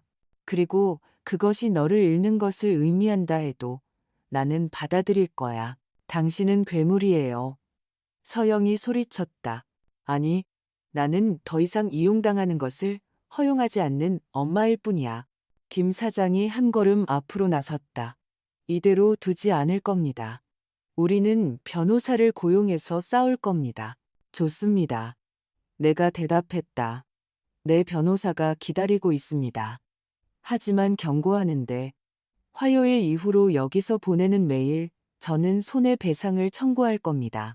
하루 20만 원씩, 게다가 6,200만 원의 대출금, 게다가 1,500만 원의 도덕적 피해. 계산해보세요. 당신은 심장이 없군요. 이 여사가 속삭였다. 있었죠. 하지만 당신들이 산산조각 냈어요. 이제는 존엄성만 남았고 그것만은 당신들이 가져가지 못하게 할 겁니다. 나는 몸을 돌려 계단을 올라갔다. 내 뒤에서 울음소리, 비명소리, 욕설이 들렸다. 내 방문을 닫고 침대에 앉아 참았던 눈물이 마침내 터져나왔다. 슬픔이 아니라 해방감의 눈물이었다. 마침내 나는 자유로워졌기 때문이다. 월요일 밤 일어난 일은 모든 것을 바꿀 것이었고, 내 아들을 다른 시선으로 보게 만들었다. 월요일은 내 인생에서 가장 긴 날이었다. 일찍 병원에 갔다. 12시간 교대. 나는 멀리 떨어져 있어야 했고 공기가 필요했다. 내 동료들은 뭔가 잘못되었다는 것을 알아차렸다. 지혜는 쉬는 시간에 나를 카페테리아로 데려갔다. 희수가, 안색이 안 좋아. 무슨 일이야? 네가 하라고 한 대로 했어. 고소했어. 그들을 집에서 내보냈어. 그녀가 나를 안아주었다. 잘했어. 그런데 왜 이렇게 기분이 나쁘지? 내 아들이니까. 아무리 너에게 상처를 줬어도 여전히 내 아들이잖아. 그녀가 내 손을 꽉 잡았다. 하지만 기억해. 때로는 누군가를 넘어지게 내버려 두는 것이 그들이 혼자 일어서는 법을 배우는 유일한 방법이야. 저녁 8시에 집으로 돌아왔다. 준호의 차는 없었다. 나는 심장이 두근거리는 채로 문을 열었다. 집은 조용했지만 뭔가 달랐다. 거실로 들어갔다. 상자들. 사방에 상자들이 있었다. 접힌 옷, 신문지에 쌓인 물건들. 그들이 짐을 싸고 있었다. 계단을 올라갔다. 준호 방문이 열려 있었다. 서영이 거기에 서서 옷을 여행 가방에 넣고 있었다. 그녀가 나를 보고 멈췄다. 흡족하세요? 그녀가 건조한 목소리로 말했다. 이제 가요? 원했던 거잖아요. 나는 존중을 원했어. 그게 그렇게 큰 부탁은 아니었지. 존중. 그녀는 쓴웃음을 지었다. 있잖아요. 어머니 말이 맞아요. 우리는 가요. 그리고 한 가지 더 아세요? 아드님을 어머니에게서 아주 멀리 데려갈 거예요. 준호는 자기 결정을 내릴 수 있어. 그렇게 확신하지 마세요. 저는 그를 가치 있게 여기니까요. 저는 그를 믿어줘요. 어머니처럼, 어머니가 그에게 한 모든 것을 영원한 빚인 것처럼 상기시키는 것과는 달리 그녀의 말은 나를 때렸다. 나는 결코 그에게 그런 느낌을 주지 않았어. 줬어요. 매번 말씀하실 때마다요. 내가 이랬어. 내가 돈을 냈어. 내가 희생했어. 그게 한 사람에게 어떤 영향을 미치는지 아세요?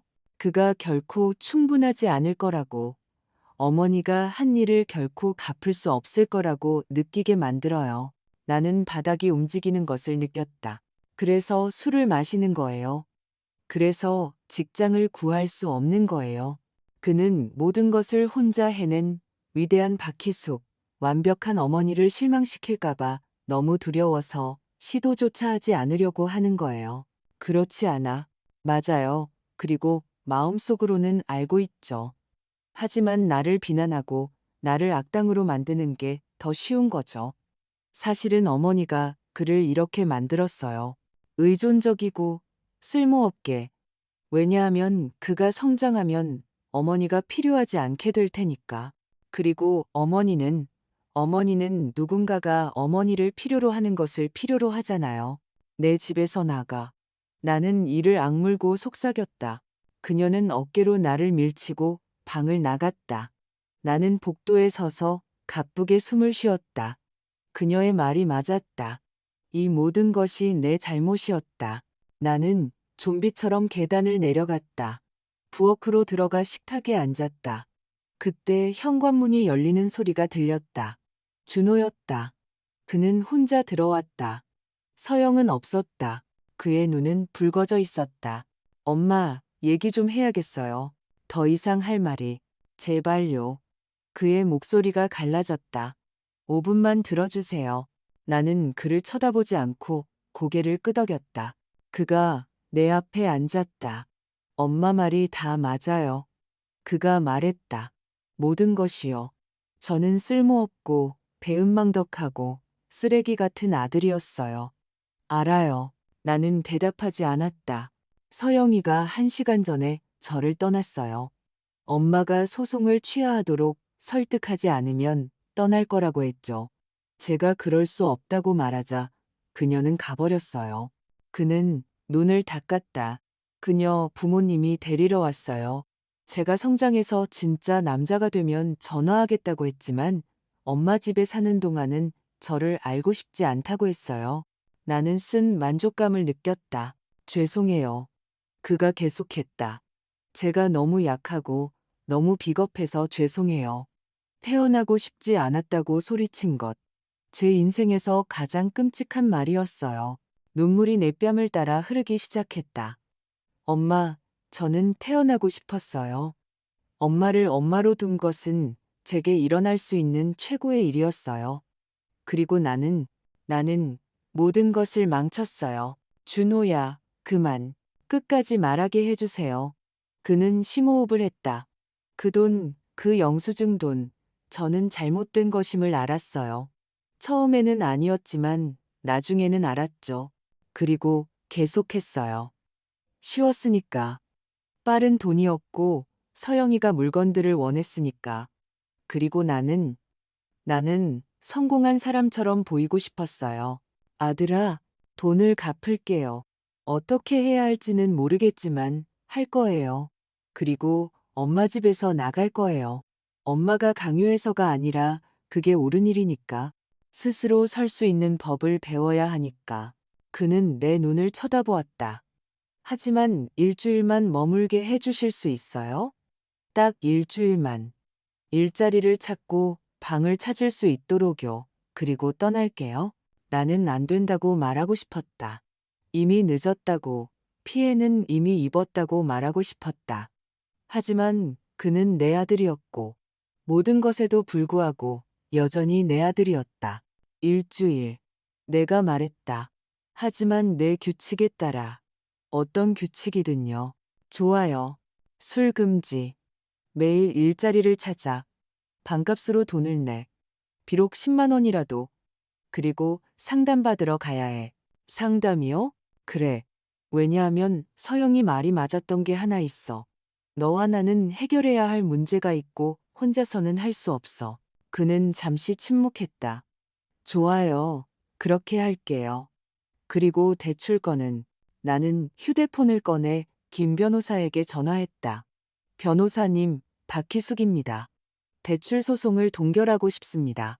취하하지 마시고 상황을 지켜볼 수 있도록 잠시 중단해 주세요. 확실하십니까? 네, 알겠습니다. 명도 소송은요? 나는 준호를 쳐다보았다. 그것도 일주일 동안 중단해 주세요. 명령대로 하겠습니다. 나는 전화를 끊었다. 준호는 눈물로 가득 찬 눈으로 나를 쳐다보았다. 고마워요, 엄마. 증명해봐. 그는 고개를 끄덕였다. 떠나려고 일어섰지만 문 앞에서 멈췄다. 엄마, 왜요? 제가 엄마한테 한 모든 일에도 불구하고 왜 계속 저에게 기회를 주시는 거예요? 나는 그를 쳐다보았다. 그리고 며칠 만에 처음으로 가슴에 따뜻한 무언가를 느꼈다. 그게 엄마가 하는 일이니까, 아들아. 쉽기 때문도 아니고 공정하기 때문도 아니야. 진짜 사랑은 포기하지 않지만 짓밟히지도 않기 때문이야. 그리고 그게 네가 배워야 할 차이점이야. 그는 문틀에 서 있었다. 그리고 몇 년 만에 처음으로 나는 그의 눈에서 잃어버렸던 무언가를 보았다. 내가 알던 아이, 두려워할 때 나를 안아주던 아이, 커서 나를 돌봐주겠다고 약속했던 아이. 그 아이는 실수와 거짓말의 층 아래에 묻혀 있었지만 여전히 거기에 있었다. 그리고 처음으로 희망을 가졌다. 모든 것이 하룻밤 사이에 해결될 것이라는 희망이 아니라 어쩌면 모든 것을 잃지는 않았을 것이라는 희망이었다. 다음 사흘은 이상했다. 준호는 약속을 지켰다. 일찍 일어났고 이력서를 인쇄하고 일자리를 찾으러 나갔다. 나는 멀리서 그를 관찰했고 아주 천천히 우리는 대화하기 시작했다. 라벨에 대해서도 서영에 대해서도 과거에 대해서도 아니었다. 단지 몇 년 동안 하지 않았던 것처럼 대화했다. 목요일, 그는 좋은 소식을 가지고 왔다. 엄마, 철물점에서 일자리를 구했어요. 대단한 건 아니지만 시작이에요. 나는 진정한 자부심을 느꼈다. 잘 됐다, 아들아. 그날 밤 우리는 함께 요리했다. 나는 밥을 했고 그는 10대 때 부엌에서 나를 돕던 것처럼 닭고기를 준비했다. 우리가 밥을 먹는 동안 그는 내 마음을 아프게 하는 말을 했다. 엄마, 중앙동에 방을 구했어요. 작지만 제 월급으로 감당할 수 있어요. 언제 이사할까요? 그러니까 엄마가 제가 떠나기를 원하신다면요. 나는 그를 쳐다보았다. 너는 떠나고 싶니? 그런 것 같아요. 그래야 할 것 같아요. 여기에 머물면 다시 똑같은 실수를 할 것 같아요. 혼자 사는 법, 내 물건값을 내는 법, 책임지는 법을 배워야 해요. 내 안에 무언가가 부서졌지만 나는 고개를 끄덕였다. 좋아. 일요일마다 나를 방문할 수 있어. 여기는 여전히 내 집이야. 하지만 이제 다른 조건으로. 그는 슬프지만 진정한 미소를 지었다. 고마워요, 엄마. 그 순간 나는 내가 올바른 일을 했다는 것을 알았다. 그를 넘어지게 내버려둔 것이 그가 날아오르는 법을 배우게 한 유일한 방법이었다. 하지만 그가 떠나기 전날인 일요일에 일어난 일은 우리 둘 다에게 진정한 마무리가 되었다. 일요일은 밝은 햇살과 함께 시작되었다. 준호는 일찍 일어났다. 부엌에서 커피를 내리는 소리를 들었다. 내가 내려갔다. 그는 창밖을 내다보고 있었다. 손에 봉투를 들고 있었다. 좋은 아침, 내가 말했다. 그가 돌아섰다. 좋은 아침이에요, 엄마. 이거 드려야 해요. 그는 봉투를 내밀었다. 열었다. 안에는 돈이 들어 있었다. 1만 원권과 5만 원권 지폐. 나는 빠르게 세었다. 30만 원. 이게 뭐니? 이번 주에 내가 엄마한테 빚진 거예요. 방세 10만 원이랑 내 빚 첫 번째 상환금 20만 원이요. 준호야, 그럴 필요. 해야 해요. 그의 목소리는 단호했다. 제가 엄마한테 6,200만 원 빚졌잖아요. 이자 포함해서요. 갚을 거예요. 얼마나 걸릴지는 모르겠지만 할 거예요. 목에 울컥 치밀어 올랐다. 그리고 이것도 드리고 싶어요. 그는 주머니에서 접힌 종이를 꺼냈다. 이건 상환 계획서예요. 아는 회계사랑 같이 짰어요. 매달 30만 원씩 갚을 수 있어요. 18년이면 다 갚을 수 있어요. 18년. 나는 종이를 쳐다보았다. 날짜별로, 결제별로 모두 계산되어 있었다. 준호야, 너는 32살이야. 18년 후면 50살이야. 알아요. 하지만 이건 제 책임이고 저는 지킬 거예요. 그는 잠시 멈췄다. 왜냐하면 빚은 갚아야 하고 약속은 지켜야 한다고 엄마가 가르쳐 주셨으니까요. 그리고 저는 많은 약속을 어겼지만 이 약속은 어기지 않을 거예요. 내 뺨으로 눈물이 흘러내렸다. 나는 그를 안았고 그는 마치 어렸을 때처럼 무서워했을 때처럼 나를 필요로 했을 때처럼 나를 다시 안아주었다. 다만 이제는 달랐다. 이제 그는 자신을 구하기 위해 나를 필요로 하지 않았다. 그는 나를 사랑하기 때문에 나를 안았다. 그리고 그것이 모든 것을 바꾸었다. 그날 오후 나는 그의 마지막 짐을 싸는 것을 도왔다. 옷을 접는 동안 그가 말했다. 있잖아요. 서영이가 어제 저한테 문자했어요. 나는 고개를 들었다. 뭐라고 했니? 엄마가 소송을 취하했는지 물었어요. 저는 아니라고, 엄마 말이 맞았고 제가 바보였다고 말했죠. 그는 씁쓸하게 웃었다. 그녀는 제가 패배자라고, 결코 아무것도 이루지 못할 거라고.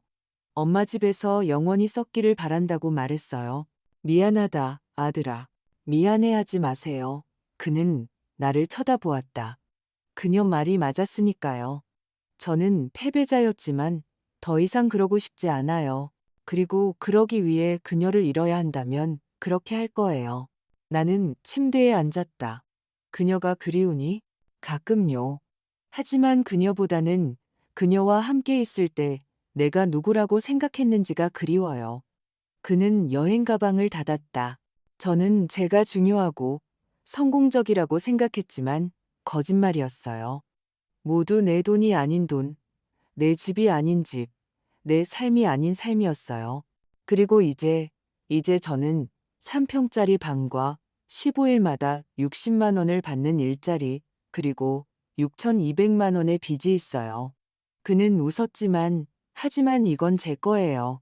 몇 년 만에 처음으로 제 삶이에요. 나는 깊고 진정한 자부심을 느꼈다. 내 아빠가 자랑스러워하실 거야. 그는 침묵했다. 그의 눈에 눈물이 고였다. 정말요? 알지?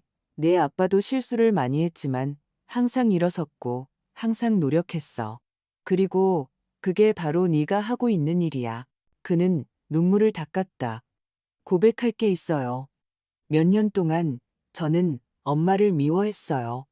항상은 아니었지만 가끔은요. 왜냐하면 엄마는 항상 완벽했으니까. 완벽한 간호사, 완벽한 엄마, 모든 것을 잘하는 사람. 그리고 저는 결코 엄마 수준에 미칠 수 없었어요.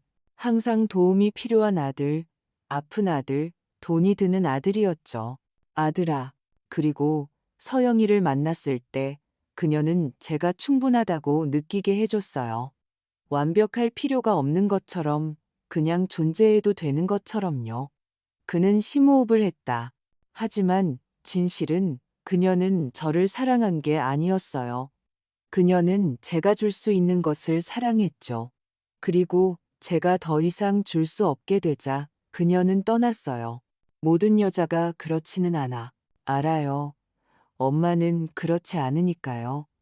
엄마는 떠날 수 있었고, 제가 이 모든 것을 시작했을 때 저를 넘어지게 내버려 둘 수 있었지만, 그러지 않았어요. 엄마는 저에게 마지막 기회를 주셨고, 엄마, 그건 다른 누구도 하지 않았을 일이에요. 그는 나를 다시 껴안았다. 그리고 그 포옹 속에는 모든 것이 있었다. 용서, 고통, 사랑, 희망. 오후 5시 이삿짐 트럭이 도착했다. 아니, 실제로 트럭은 아니었다. 준호가 20만 원을 주고 고용한 친구의 트럭이었다. 우리는 함께 그의 짐을 날랐다. 많지 않았다. 분해된 침대, 옷상자, 몇 가지 가구. 이웃들이 창문으로 우리를 쳐다보았다. 옆집이 여사가 나왔다. 젊은이가 이사가요? 희숙 씨? 네, 이젠 혼자 살아요. 아, 잘 됐네요. 이제 때가 됐지. 남자는 스스로 서야지. 그녀는 준호를 쳐다보았다. 힘내게, 아드님. 그리고 엄마 자주 찾아오렴. 엄마가 너를 필요로 해. 그럴게요, 이모님. 약속해요. 모든 것을 싣고 난 후, 준호는 집 앞에 서서 처음 보는 것처럼 혹은 마지막으로 보는 것처럼 집을 바라보았다. 여기서 자랐어요. 그가 부드러운 목소리로 말했다. 여기서 첫 발을 뗐고 여기서 악몽을 꾸면 엄마가 달래주셨죠. 20년 동안 매일 학교 가기 전에 여기서 아침을 먹었어요. 그는 나에게 돌아섰다. 이 집은 제 역사예요. 그리울 거예요. 항상 여기 있을 거야. 나도. 알아요. 하지만 더 이상 갖지 않을 거고, 그리고 그게 제가 필요한 거예요. 그는 트럭에 올라탔다. 일요일에 봐요. 응, 같이 밥 먹자. 엄마가 네가 제일 좋아하는 음식 해줄게. 된장찌개요? 네가 원하는 대로. 그는 미소 지었다. 트럭 문을 닫고 떠났다. 나는 보도에 서서 그가 멀어지는 것을 지켜보았다. 트럭이 모퉁이를 돌아 사라졌을 때 내 안에 무언가가 풀려났다. 나는 울었지만 슬픔이 아니라 안도감의 눈물이었다. 마침내 나는 내 아들을 놓아주었기 때문이다. 사랑하지 않아서가 아니라 사랑한다는 것은 성장을 허락하는 것을 의미하기 때문이었다. 아프더라도 내가 혼자 남겨지더라도 말이다. 6개월 후 나는 거실에 앉아 있다. 내 집은 조용하지만 더 이상 무거운 침묵이 아니다. 평온한 침묵이다. 준호는 약속대로 매주 일요일에 온다. 때로는 음식을 가져오고 때로는 함께 요리한다. 그는 자신의 일, 동료들, 그리고 어떻게 돈을 모으고 있는지 이야기한다. 그는 이미 빚 중 200만 원을 작지만 꾸준한 상환으로 갚았다. 지난주에 그는 내 마음을 채우는 말을 했다. 엄마, 누군가를 만났어요. 이름은 유나예요. 제가 사는 박모퉁이 빵집에서 일해요. 좋은 사람이에요. 서영이처럼은 아니고요. 아시잖아요. 유나는 무슨 일을 하니? 일하고 밤에는 경영학을 공부해요. 언젠가 자기 사업을 하고 싶대요. 그는 미소 지었다. 저는 그녀가 자기만의 꿈을 가지고 있고 저에게 삶을 해결해달라고 필요로 하지 않는다는 게 좋아요. 만나고 싶구나. 곧 데려올게요. 하지만 천천히요. 이제 모든 것을 천천히 하고 있어요. 그리고 그것은 다른 어떤 것보다 더 큰 기쁨을 주었다. 서영은 3달 전에 돌아오려고 했다. 문 앞에서 울면서 자신이 틀렸다고, 준호를 사랑한다고, 용서해달라고 말했다. 하지만 준호는 내가 결코 잊지 못할 말을 했다. 너를 용서할 것은 없어. 네가 나에게 중요한 것을 가르쳐줬어. 사랑은 냉장고에 라벨을 붙이는 것이 아니라는 것을, 편안하기 때문에 누군가와 함께 머무는 것이 아니라는 것을, 매일 거기에 있기로 선택하는 것이라는 것을.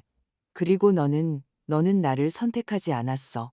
너는 내 집, 내 돈, 내 편안함을 선택했지. 그리고 그것들이 사라지자 너도 떠났어. 그러니 고마워. 하지만 아니야.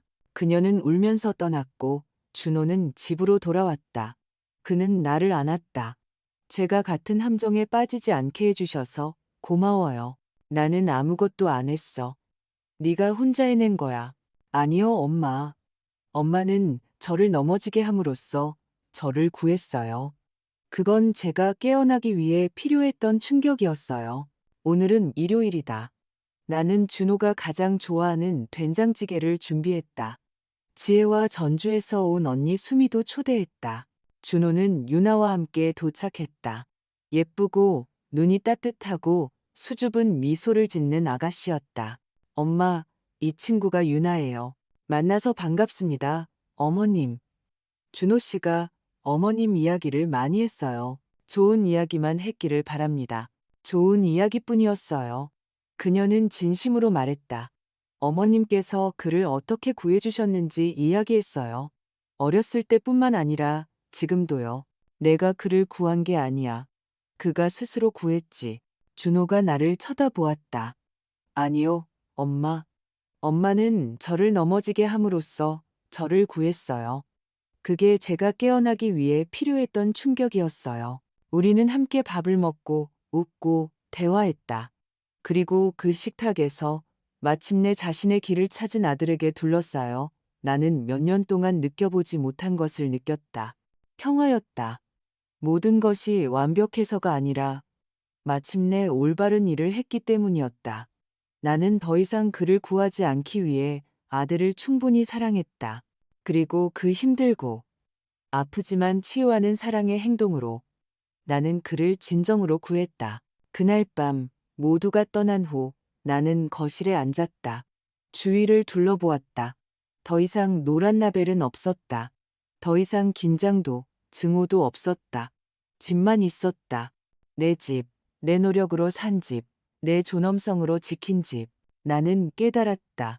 진정한 부는 소유한 것에 있는 것이 아니라 빼앗기지 않도록 허용하지 않은 것에 있다는 것을. 당신의 존엄성, 당신의 존중, 당신의 자존감, 당신이 허락하지 않는 한 아무도 그것을 당신에게서 빼앗을 수 없다. 그리고 나는 다시는 그것을 허락하지 않을 것이다.